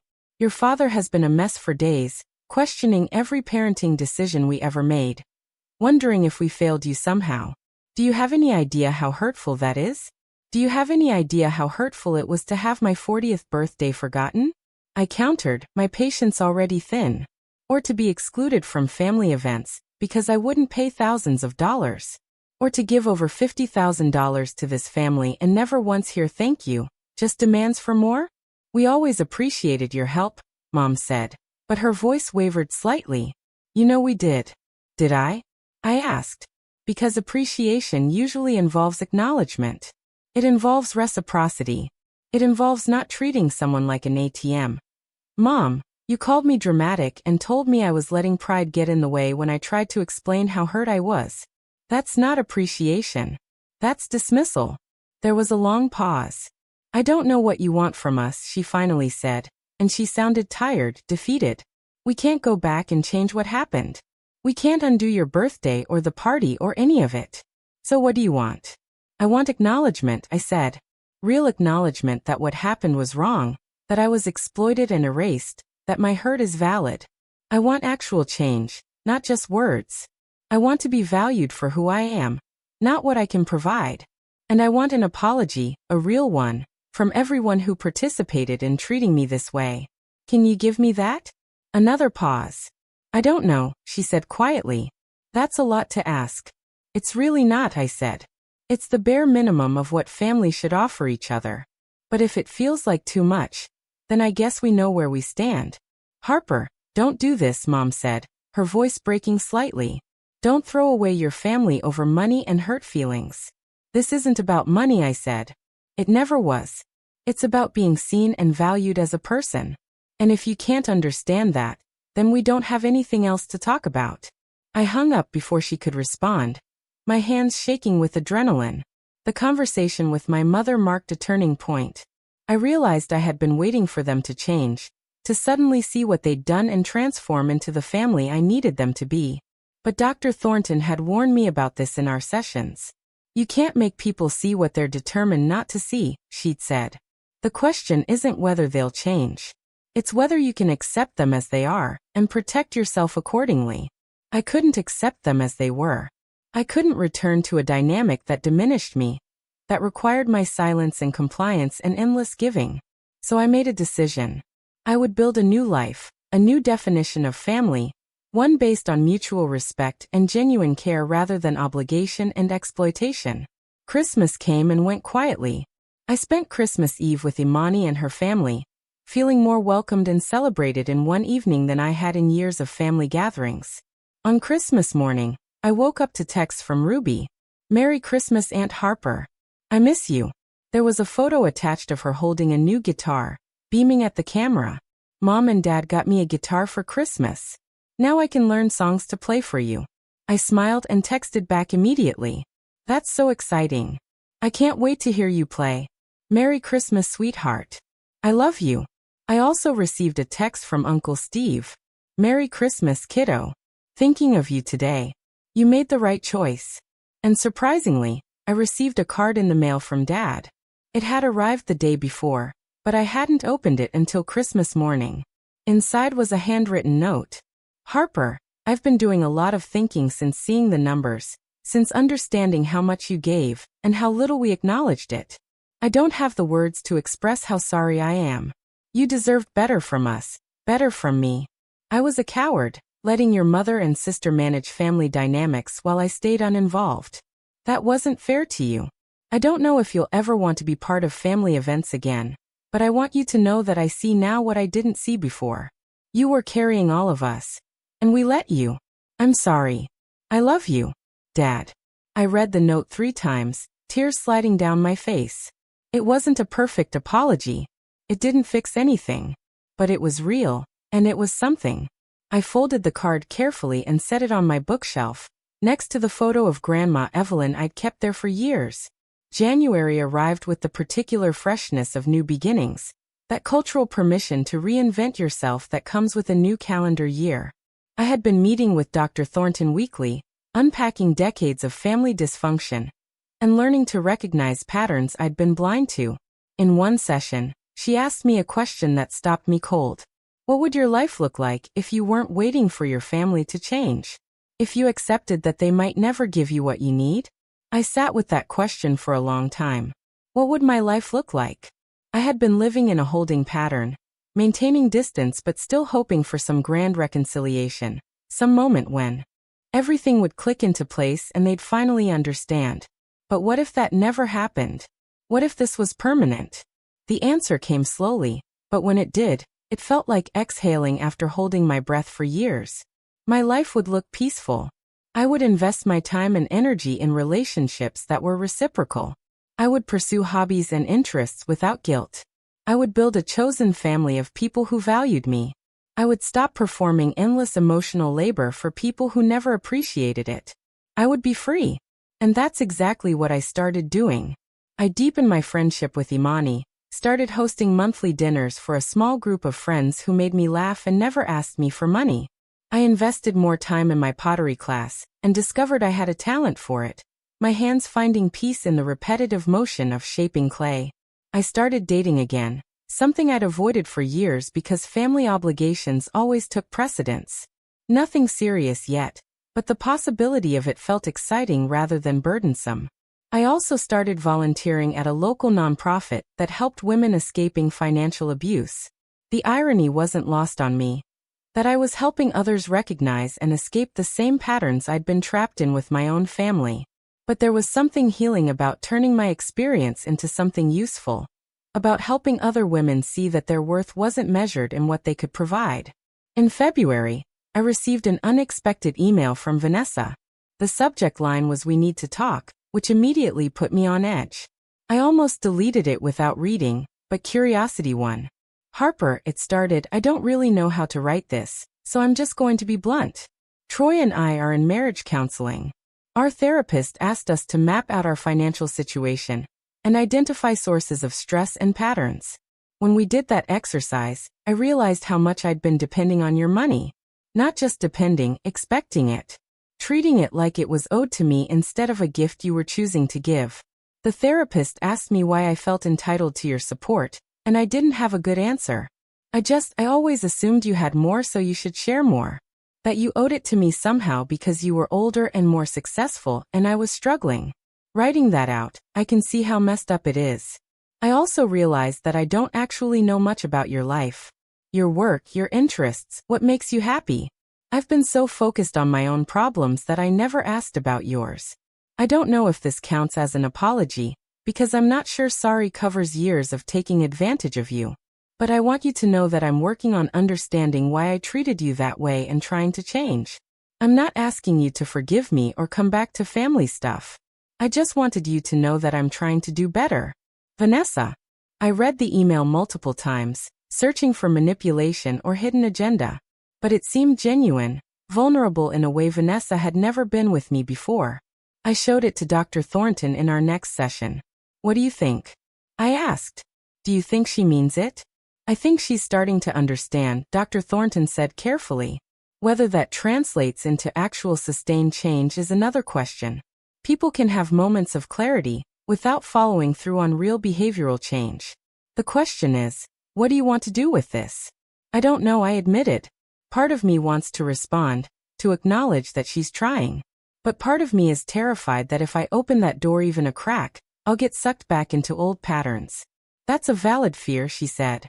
So maybe the question is, what would a response look like that protects your boundaries while acknowledging her effort? I thought about that for days.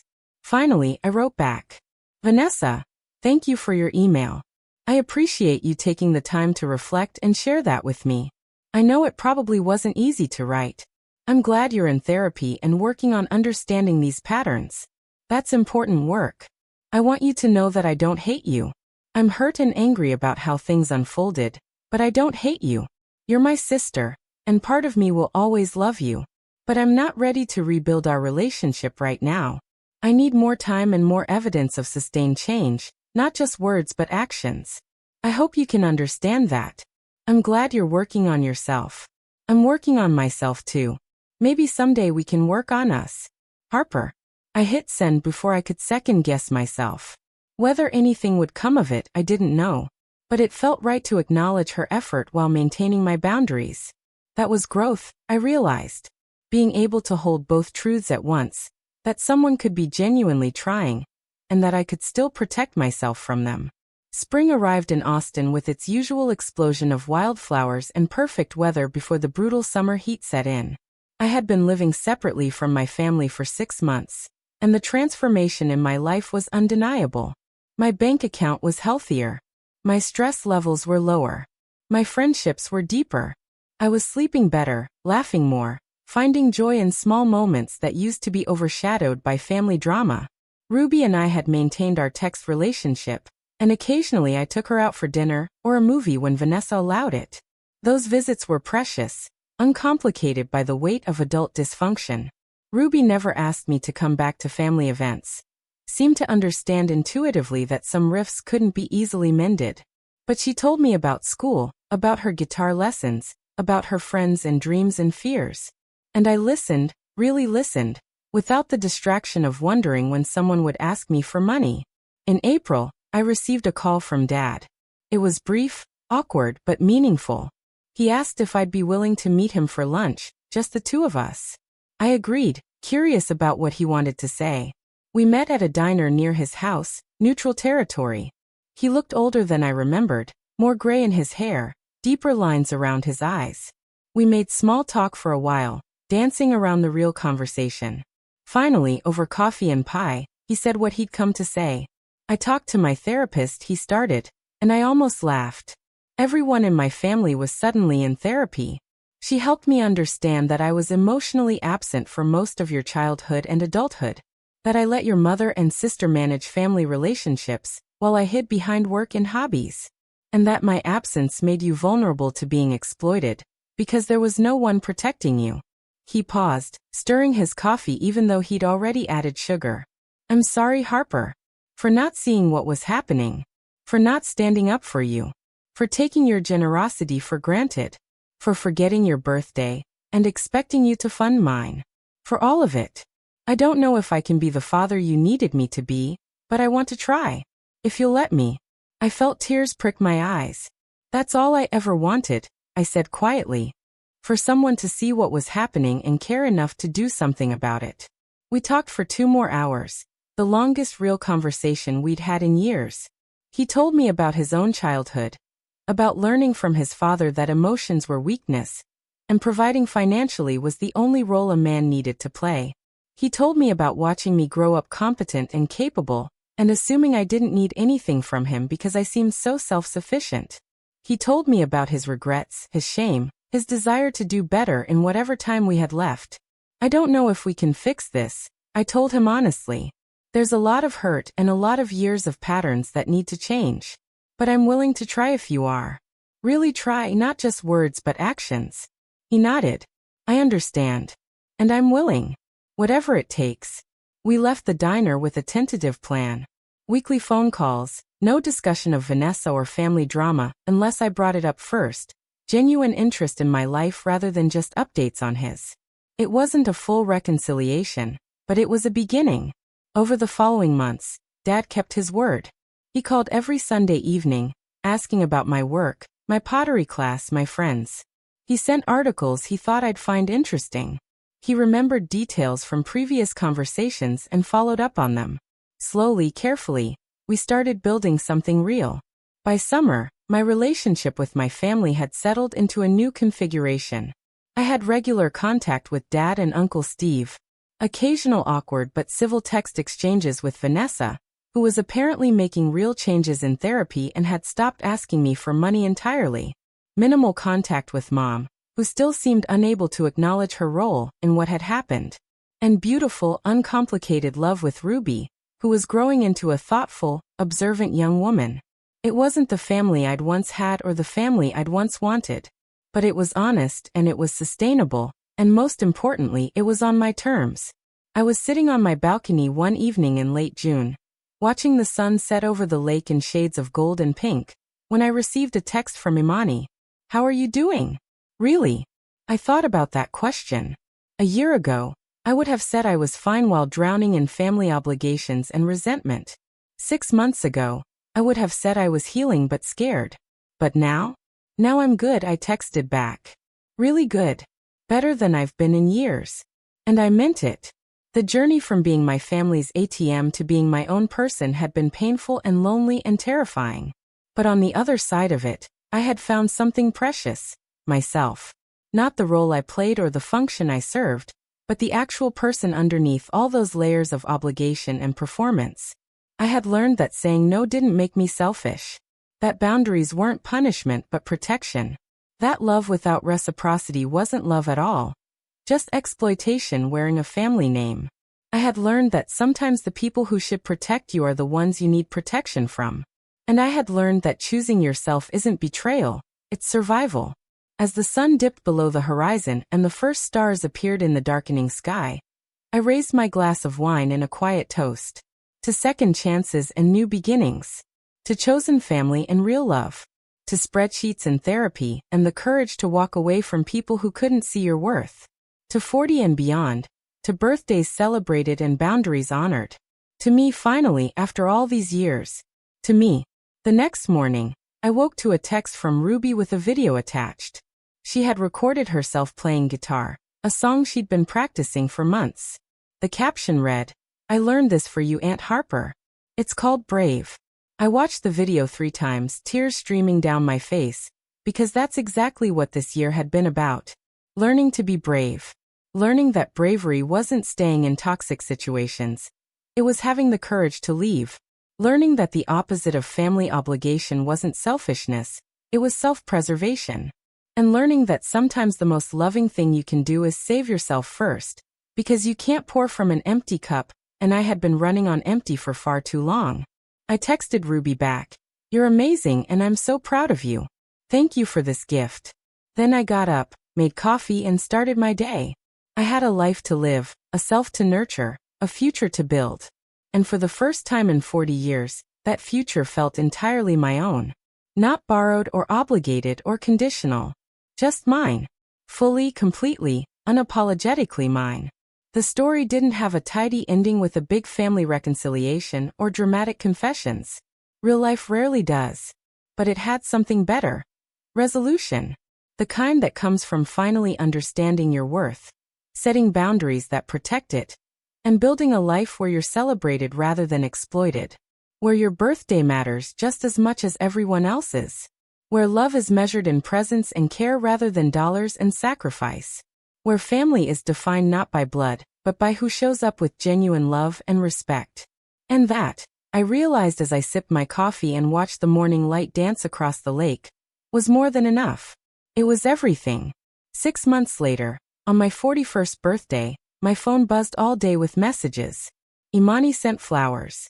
Uncle Steve called to sing an off-key happy birthday. Dad sent a heartfelt card that arrived exactly on time. Ruby sent a series of silly selfies with birthday hats. My pottery class friends organized a surprise dinner. And I spent the evening surrounded by people who actually valued me. Not for what I could give them, but for who I was. The family group chat that I'd muted a year ago stayed silent. And for the first time, that silence didn't hurt. It was just empty space where something toxic used to be. Space I had filled with real love, real friendship, real family of my own choosing. As I blew out the candles on the cake Imani had made, I didn't wish for my old family back.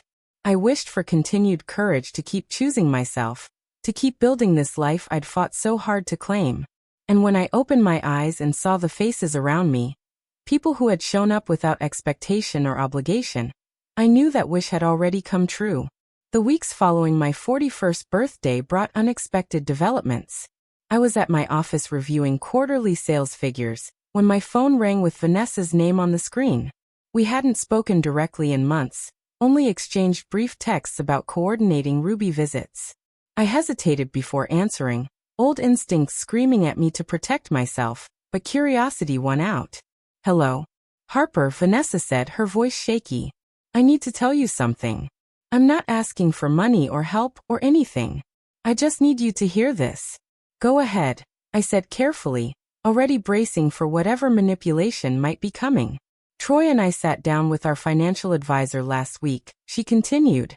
"We wanted to understand why we were always struggling despite both of us working. The advisor asked us to list all our monthly expenses and income sources. When we got to the end, he asked about a significant drop in income that happened last September." She paused, and I could hear her breathing heavily. "That's when I realized how much of our budget had been built around your support. Not just the car payment, but the emergency fund you provided, the random help with bills, all of it. We'd been living beyond our means for years, because you were always there to catch us when we fell." I stayed silent, letting her continue. "The advisor told us we'd been financially irresponsible, that we'd been using you as a crutch instead of learning to manage our own money. He used the word enabling. Said you'd been enabling our bad habits and we'd been exploiting your generosity." Hearing it from a stranger, someone with no emotional investment, it hit different than when you said it. I felt a strange mix of vindication and sadness. "What did you do?" I asked. "We had to make a real budget," Vanessa said. "Cut out everything that wasn't essential. Troy took on 2 extra freelance clients. I started a part-time job at Ruby's school. We sold the SUV you helped me get, and bought something older that's paid off. It's been hard, Harper.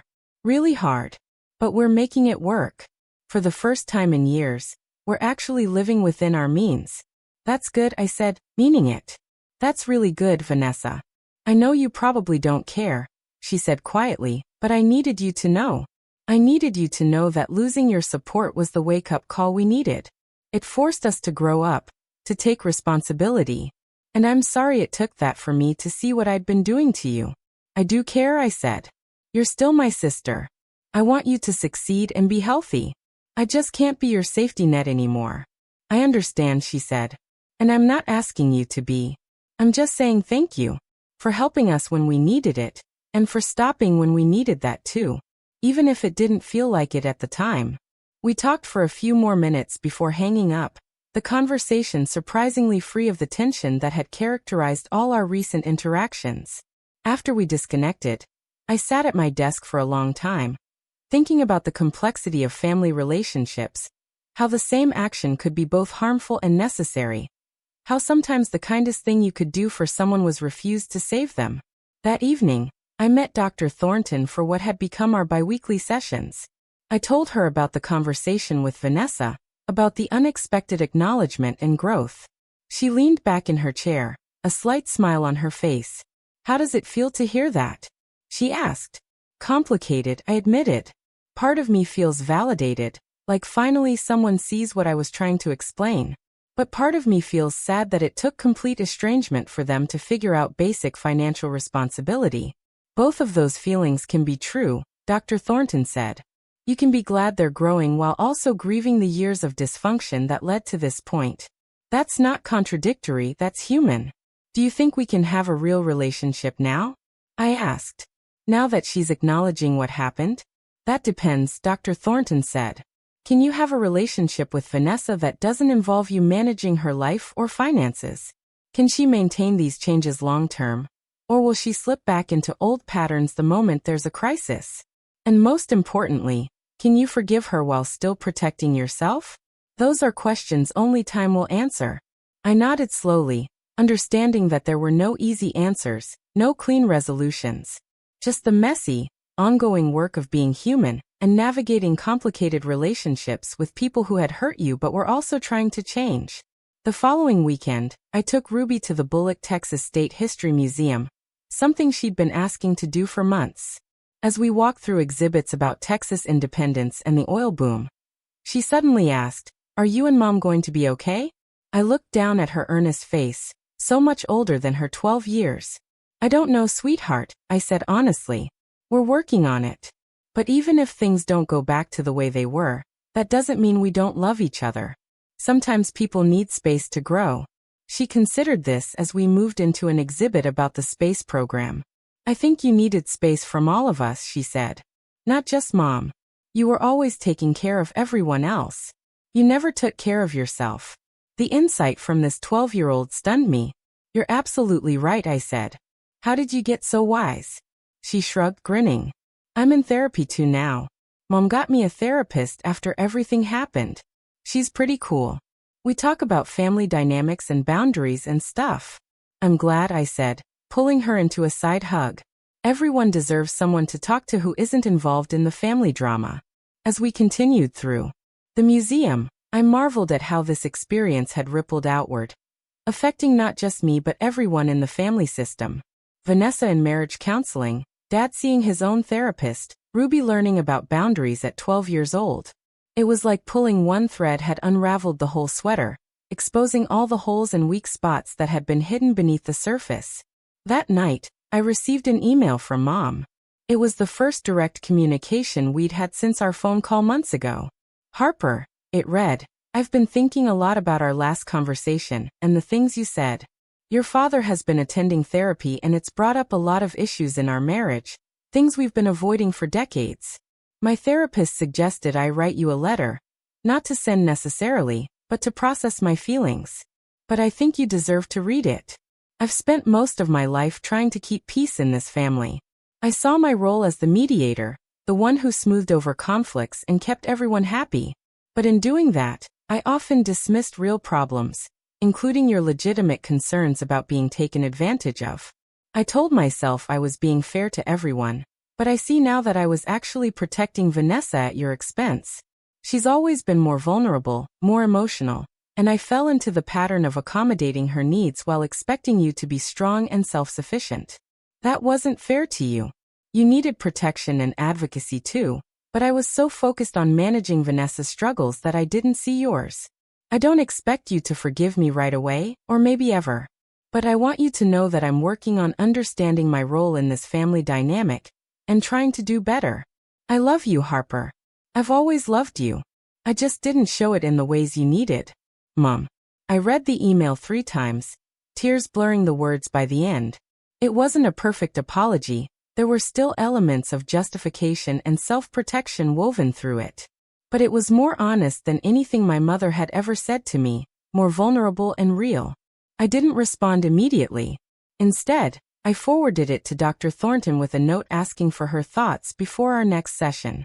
Some things required professional guidance, required careful consideration before reacting. The rest of autumn unfolded with a quiet rhythm I'd never experienced before. Work was busy but manageable. My pottery had improved to the point where I'd sold several pieces at a local art fair. My dating life had developed into something promising with a man named David who worked in tech and had his own complicated family history that made him understand boundaries. We took things slow, building friendship before romance, and it felt healthy in a way my previous relationships never had. By the time November arrived again, marking a full year since my forgotten 40th birthday, I found myself reflecting on how completely my life had transformed. I had lost a family and gained myself. I had given up the illusion of belonging for the reality of peace. I had traded obligation for authenticity.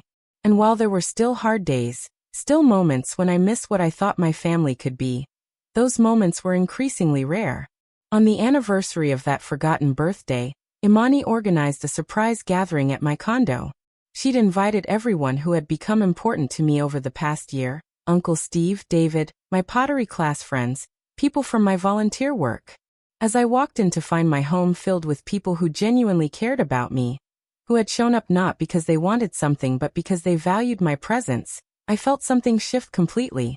This was what family was supposed to feel like. This was what love looked like when it wasn't transactional. This was what I'd been searching for my entire life, not in the family I was born into, but in the family I chose to build. Later that evening, after everyone had left and I was cleaning up champagne glasses and dessert plates, my phone buzzed with a text from Ruby.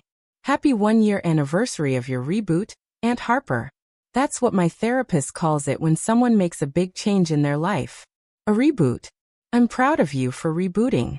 I smiled, typing back quickly. "Thank you, sweetheart. I'm proud of me too." And I was. Proud of the courage it had taken to walk away. Proud of the strength it required to maintain boundaries. Proud of the growth that came from choosing myself. The journey wasn't over. Would probably never be completely over. Family dynamics didn't resolve neatly, and there would always be complicated feelings about the people who shared my blood, but couldn't share my values. But I had learned something invaluable over this year. I was enough. Just as I was, without performing or providing or sacrificing myself. I was enough. And that realization, hard-won and painful as it was, had set me free. Up next, you've got 2 more standout stories right on your screen. If this one hit the mark, you won't want to pass these up. Just click and check them out.